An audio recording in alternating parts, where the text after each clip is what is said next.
بسم الله الرحمن الرحيم. رب اشرح لي صدري ويسر لي أمري واحلل عقدة من لساني يفقهوا قولي. سورة ابراہیم آیت نمبر 33 سے وَسَخَّرَ لَكُمُ الشَّمْسَ وَالْقَمَرَ دَائِبَيْنِ وَسَخَّرَ لَكُمُ اللَّيْلَ وَالنَّهَارَ، اور اس نے تمہارے لیے سورج چاند کو مسخر کر دیا کہ برابر ہی چل رہے ہیں، اور مسخر کیے تمہارے لیے دن و رات، یعنی مسلسل ہی چلتے رہتے ہیں، ٹھہرتے نہیں ہیں، ایک دوسرے کے پیچھے چلتے ہیں، کبھی ان کا باہمی تصادم اور ٹکراؤ نہیں ہوتا۔ رات دن اپنے اپنے مقررہ وقت پر آتے اور جاتے ہیں، کبھی راتیں لمبی تو کبھی دن لمبے۔ وَآتَاكُم مِّن كُلِّ مَا سَأَلْتُمُوهُ وَإِن تَعُدُّوا نعمة الله لا تحصوها إن الإنسان لظلوم كفار، اور عطا کیا تم کو ہر ایک چیز میں سے جو مانگی تھی تم نے، اور اگر تم شمار کرو اللہ کی نعمتیں، نہیں تم شمار کر سکتے اس کو۔ بے شک انسان بہت بڑا ظالم اور بڑا ہی ناشکرا ہے۔ یعنی اللہ کی نعمتیں کتنی ہیں، ان گنت ہیں، جس کا شمار نہیں کیا جا سکتا۔ اللہ کی نعمتوں پر شکر ادا کرنے سے غفلت کرنے کی وجہ سے انسان اپنے نفس کے ساتھ ظلم اور بے انصافی کر بیٹھتا ہے۔ بالخصوص کافر اور ناشکری کب کرتا ہے؟ اگر کوئی ایک نعمت اس سے چھین لی جائے تو وہ پھر ناشکری کرنے لگ جاتا ہے۔ وَإِذْ قَالَ إِبْرَاهِيمُ رَبِّ اجْعَلْ هَٰذَا الْبَلَدَ آمِنًا وَاجْنُبْنِي وَبَنِيَّ أَن نَّعْبُدَ الْأَصْنَامَ، اور جب کہا ابراہیم علیہ السلام نے، اے میرے رب، بنا دے اس شہر کو امن والا، اور بچا مجھ کو اور میری اولاد کو اس بات سے کہ ہم عبادت کریں بتوں کی۔ یعنی اس شہر سے مراد مکہ ہے، اور امن کی دعا اس لیے کی ہے کہ اگر امن ہوگا تو دوسرے لوگ دوسری نعمتوں سے بھی اس سے فائدہ اٹھائیں گے، ورنہ تو امن و امان کے بغیر تمام آسائشیں اور سہولتوں کے باوجود بھی انسان پریشان ہی رہتا ہے۔ رب انہن اضللن کثیرا من الناس فمن تبعنی فانہ منی ومن عصانی فانک غفور رحیم۔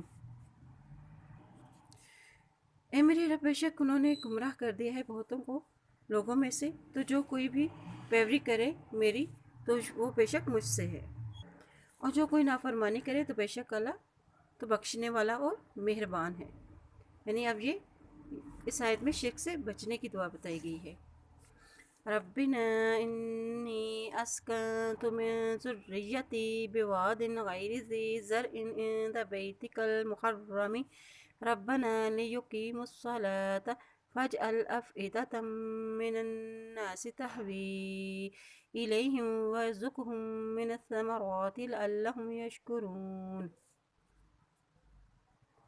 اے ہمارے رب، میں نے اپنی اولاد اس کھیتی والی وادی میں تیری حرمت والے گھر کے پاس بسائی ہے۔ اے پروردگار، یہ اس لیے کہ وہ نماز قائم کریں، بس تو ان لوگوں کے دلوں کو ان کی طرف مائل کرتے اور انہیں پھلوں کی روزیاں عطا فرما، اور تاکہ وہ شکر گزاری کریں۔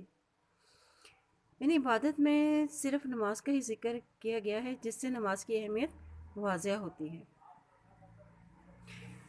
اور ذریتی سے مراد اسماعیل علیہ السلام ہے۔ اللہ کے گھر کی عبادت کے لیے اپنے اولاد وہاں چھوڑ آئے تھے۔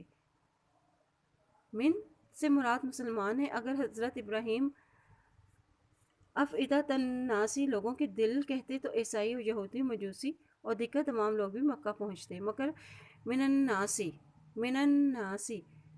کے من سے اس دعا کو مسلمانوں تک محدود کر دیا گیا۔ اس دعا کی تاثیر ہے کہ مکہ جیسی سرزمین جہاں کے پھلدار درختوں کی کمی نہیں، دنیا بھر کے میوے اور پھلوں کی فراوانی میں بھی کوئی کمی نہیں ہے۔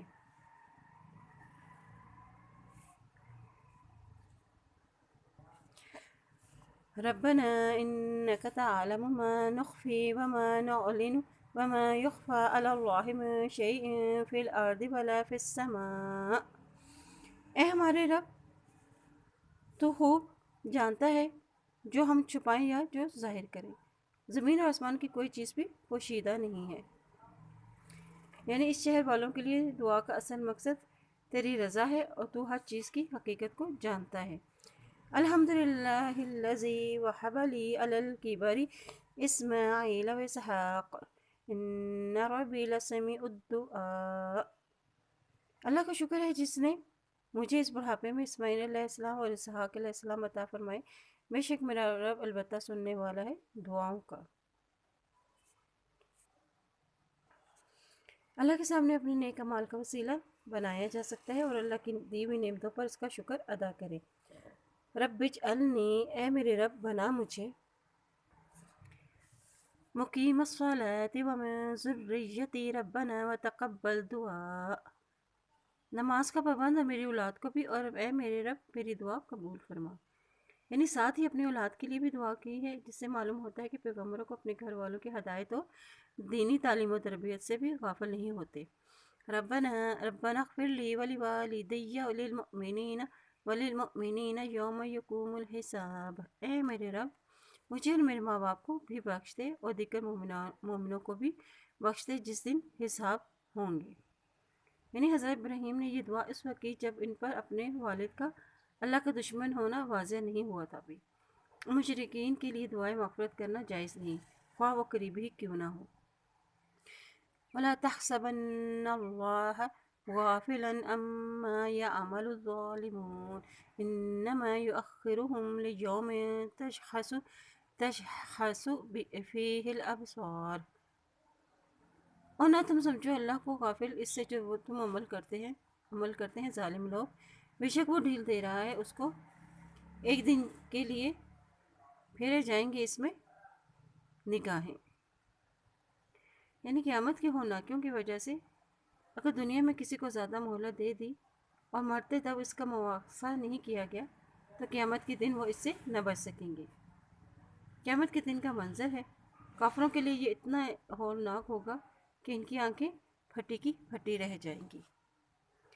مخطئین مقنعی رؤوسہم لا یرتد الیہم طرفہم وافئدتہم ہواء، تیزی سے دوڑنے والے ہوں گے، اوپر کو سر کو اٹھانے والے اپنے سروں کو، نہیں لوٹے گی ان کی طرف ان کی نگاہیں اور ان کے دل خالی ہوں گے۔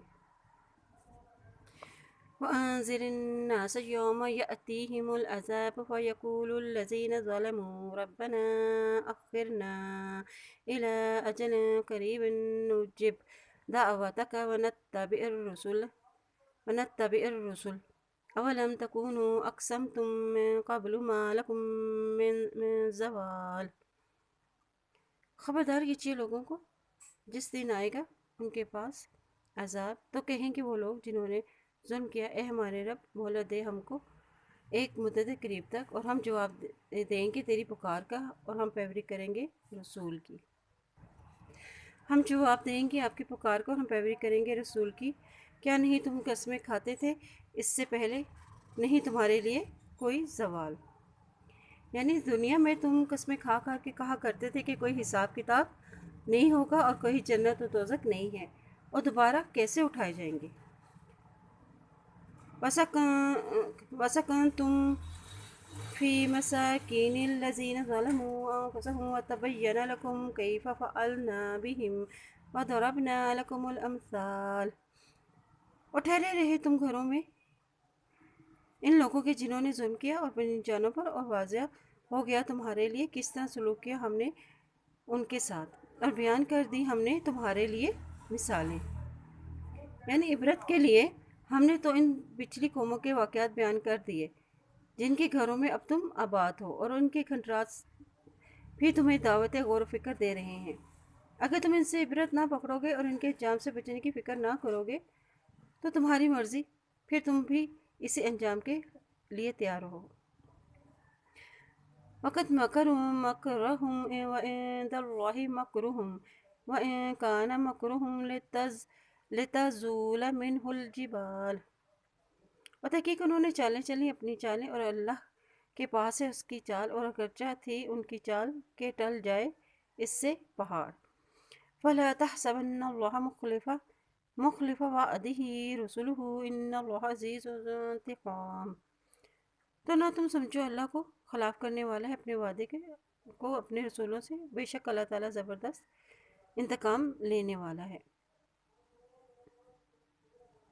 یعنی اللہ نے اپنے رسولوں سے دنیا اور آخرت میں مدد کرنے کا جو وعدہ کیا ہے وہ سچا ہے۔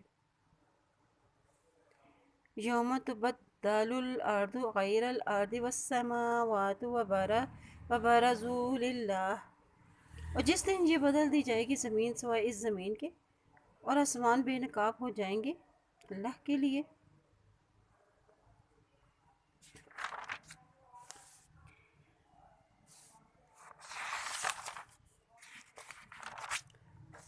للہ الواحد القہار، جو اکیلا ہے اور زبردست ہے۔ یعنی زمین و آسمان اپنی صفات کے اعتبار سے بدل جائیں گے، یا ویسے ہی ذاتی طور پر تبدیلی آئے گی؟ نہ یہ زمین رہے گی نہ آسمان، زمین بھی کوئی اور آسمان بھی کوئی اور ہوگا۔ حضرت عائشہ رضی اللہ عنہ نے پوچھا کہ جب یہ زمین و آسمان بدل جائیں گے تو پھر لوگ اس دن کہاں ہوں گے؟ تو نبی صلی اللہ علیہ وسلم نے فرمایا پل صراط پر۔ وَتَرَى الْمُجْرِمِينَ يَوْمَئِذٍ مُقَرَّنِينَ فِي الْأَصْفَادِ، اور تم دیکھو کہ مجرموں کو اس دن جگڑے ہوئے ہوں گے بیڑیوں میں، یعنی جہنم میں پھینک کر بھاگنے کا موقع بھی نہیں دیا جائے گا اور بیڑیوں میں جگڑ لیا جائے گا۔ سرابیلہم قِرَاطٍ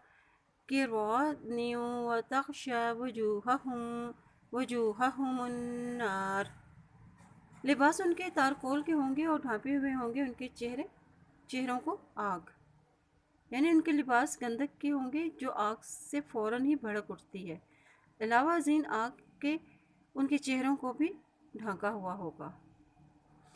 لِيَجْزِيَ اللَّهُ كُلَّ نَفْسٍ مَا كَسَبَتْ إِنَّ اللَّهَ سَرِيعُ الْحِسَابِ، تاکہ جزا دے اللہ ہر شخص کو جو اس نے کمائی کی، بے شک اللہ تعالیٰ جلد لینے والا ہے حساب۔ هَذَا بَلَاغٌ لِلنَّاسِ وَلِيُنذَرُوا بِهِ وَلِيَعْلَمُوا أَنَّمَا هُوَ إِلَٰهٌ وَاحِدٌ وَلِيَذَّكَّرَ أُولُو الْأَلْبَابِ، یہ بچھانا ہے لوگوں کے لیے تاکہ وہ خبردار کیے جائیں ساتھ اس کے اور تاکہ وہ جان لیں کہ بے شک وہ الہ ایک ہی ہے، اور تاکہ وہ نصیحت پکڑیں عقل والے۔ وَلِيَعْلَمُوا، تاکہ وہ جان لیں، یعنی توحید کو جان لیں اور شرک سے بچ جائیں۔ وَلِيَذَّكَّرَ، یعنی نصیحت پکڑیں۔ اللہ تعالیٰ ہمیں اس قرآن کو پڑھنے، اس پہ عمل کرنے اور اس پہ غور و فکر کرنے کی توفیق عطا فرمائے، آمین۔ سبحانک اللہم و بحمدک، اشہد ان لا الہ الا انت، نستغفرک و نتوب الیک۔